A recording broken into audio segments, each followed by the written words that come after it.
Hello guys, welcome to the first episode of Linux Troubleshooting series. So in this episode, we will uncover one of the sneakiest performance killers in Linux systems, high iowait. You will also see how a server can appear idle, yet everything feels painfully slow. So here's what we will cover, starting from understanding what iowait actually means to simulating it in real time and learning how to fix it. So let's understand what is disk iowait. So whenever your app reads or writes data, logs, database entries, or uploads, the CPU sends a request to the disk. If the disk is slow, the CPU just waits.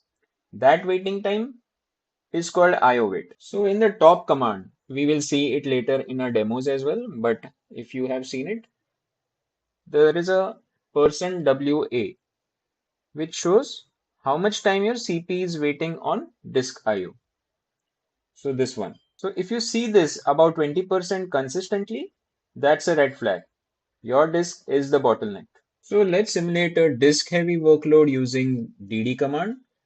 So this command writes 2 GB directly to disk, similar to what happens during a database flush or a backup job.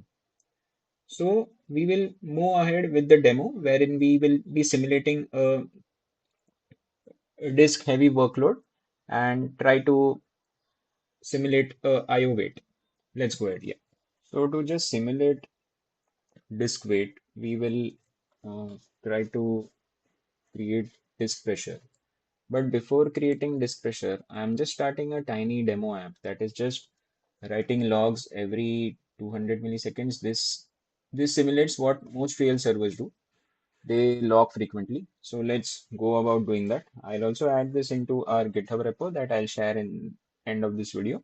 So here is it.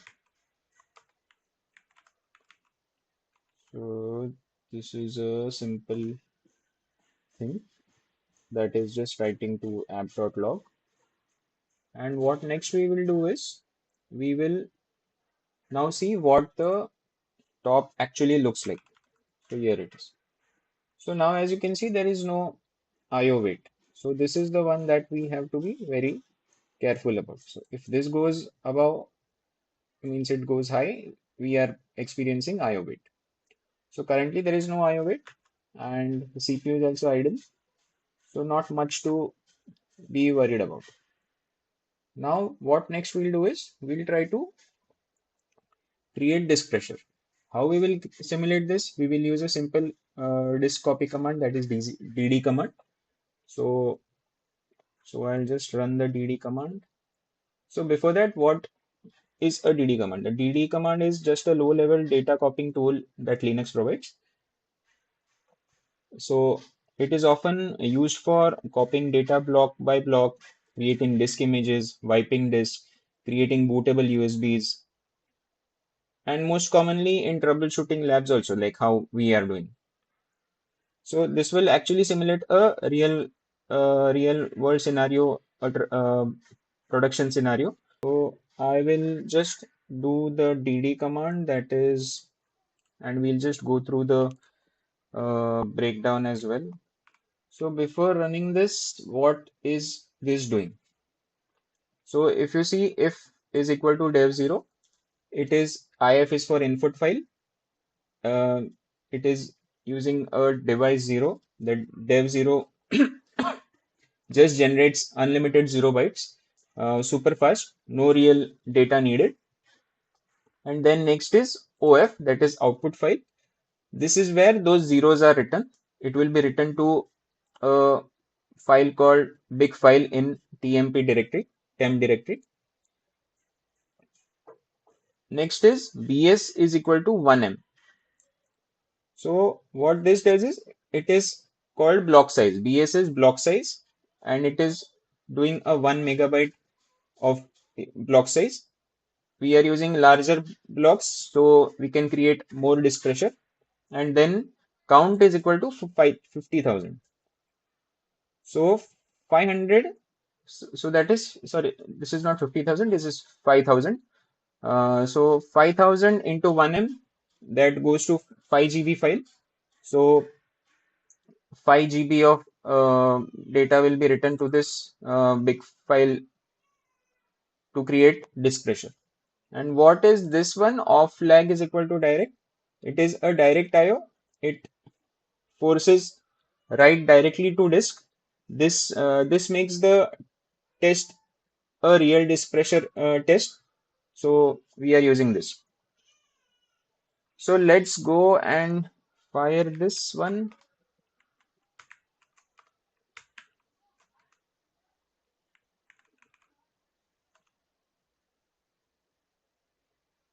So in the meantime, we will also check the top command immediately. So as you can see, this is increasing, right? So this has increased, but the CPU is idle. So once this process goes through, the weight will come down. So this is how we generated weight. We simulated the disk pressure IO. It was a very small, it was there for a very small amount of time. So it didn't increase the load as well over here. Otherwise, the load also over here increases. So we use DD because it lets us hammer the disk instantly and predictably. So this way we just showed for a small amount of time the disk IO going high and the disk IO wait problems. But now in real life, the weight and the amount of time that we just saw the IO wait is not so less. It is high and the load average also goes high. So now let's simulate another process that is we will try to fire these DD commands in batches. So maybe in batches of 9. So a more disk pressure gets created and you can see IO wait for a longer time. And in such situations, how we troubleshoot and what are the steps. So we will just use a for loop and we will hammer this for maybe 9 or 10 iterations. So let's go use the for loop. So here what we are doing is we are doing a for I in 1 to 9 and we are doing the same thing, but it will be fired in batch of 9. So there is more pressure that gets created on the disk and we see the IO wait staying there for quite some time and we can also see the pressure on the disk. So let's do this. So it's the same thing. It's the same explanation that we uh, just went through for the previous DD command, but we are just using a for loop here. So now we have fired the for loop and now let's see the top command again. So if you see now the top has gone and the load average is also going high and the weight is also there, IO weight, which is very high.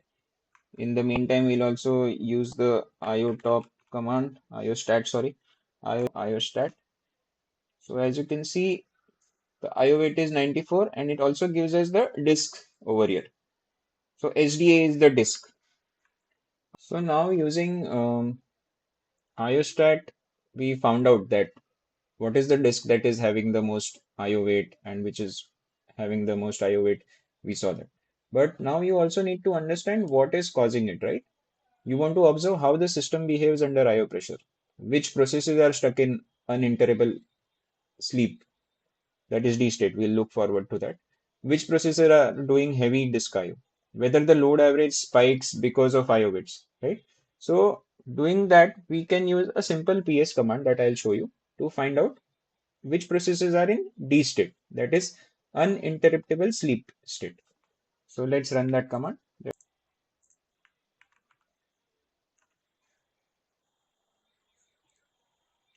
So this gave us a list of processes that are in D state. So what is a D state, you might be thinking, right? So in Linux, a process is in D state, that is uninterruptible sleep. It is waiting for disk IO to complete. When disk becomes overloaded, processes get stuck here. So they can't be killed or they can't run. They just wait. So this is one of the biggest contributors to high load average. So using this command, you can find out which process is in D state. So here you can easily find out that dd is the command that is in D state, and there were 9 dd command that we fired to simulate disk pressure iowait. So this command can easily give you what process is causing disk IO or what is in D state. Also, it is always a misconception that CPU load, that's load average only means CPU load, but that's not actually true. Load average counts how many processes are waiting for CPU or waiting for IO. So here you can see the load average is going high, and so when we run 9 parallel DD commands writing huge 1 GB file with oflag is equal to direct, each process must wait for disk to flush data. The disk has limited IOPS and bandwidth, so request got into a queue. So as you can see, the CPU is idle, but the load average is going high. So, so the moment processes start waiting for disk, they enter into an uninterruptible sleep, also known as D state, that we just saw in the previous PS command. These stuck processes still count towards load average, even though they are not consuming any CPU, as you can see over here. So that's why load average spikes dramatically even if CPU usage is low. So a high load average doesn't always mean a CPU problem. Sometimes it means the disk subsystem can't keep up and processes are piling up waiting for IO completion. So now that the load is high, we want to see exactly which processes are performing disk operations in real time. So we'll also see a command that is pidstat. So we'll run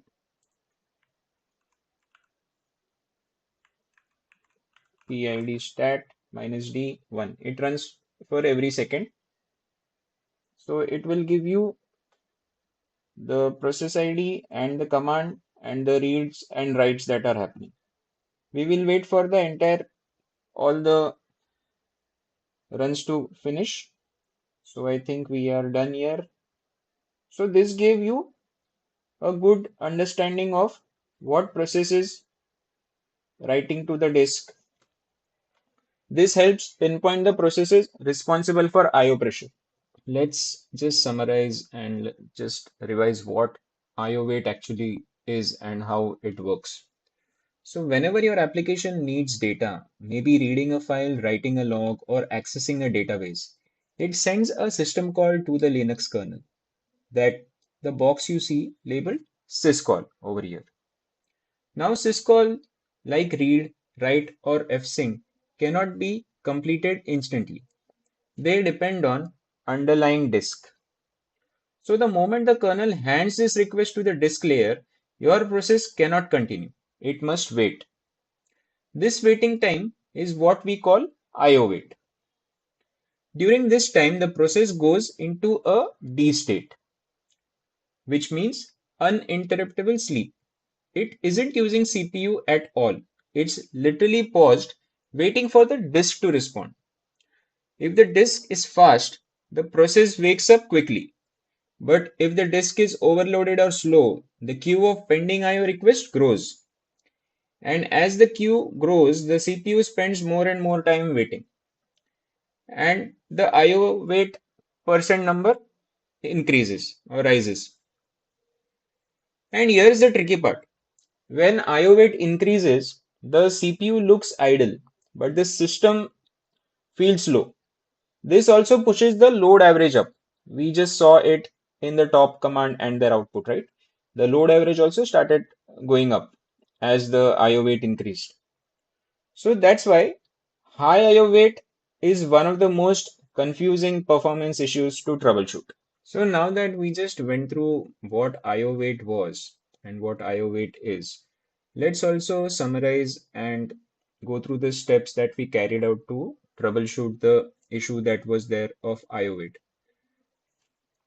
So whenever a server feels slow but CPU and memory look normal, we follow a layered approach. Always follow this layered approach whenever you suspect a iowait issue. From surface level symptoms down to the exact line of code causing excessive disk operations. So we started at the top layer, CPU and memory. This tells us whether the system is genuinely overloaded or something else is hiding. In top, we looked at the CPU columns. So if CPU and memory usage look fine, but the machine feels slow, that's a big red flag. So that itself should point you to the direction of iowait.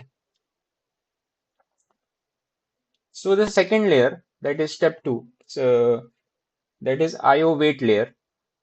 Here what we did, we checked the CPU WA field. That's iowait. So if %WA is high, it means the CPU is not busy, it is waiting on disk operations. This itself tells us the slowness isn't CPU related but IO related. Then we move to the disk layer. Once we suspected iowait, we zoom into the disk itself.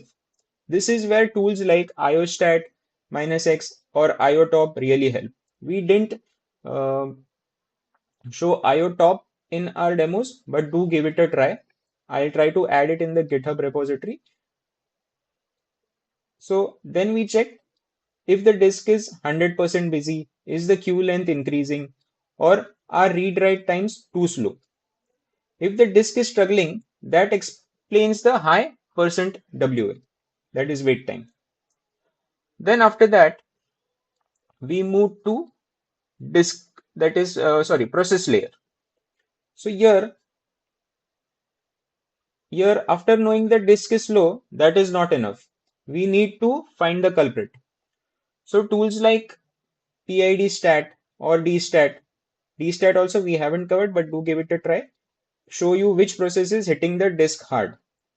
This is where we finally see which process ID is consuming IO, which file it is reading or writing, whether it's log heavy, DB heavy, database heavy, or doing bad file operations.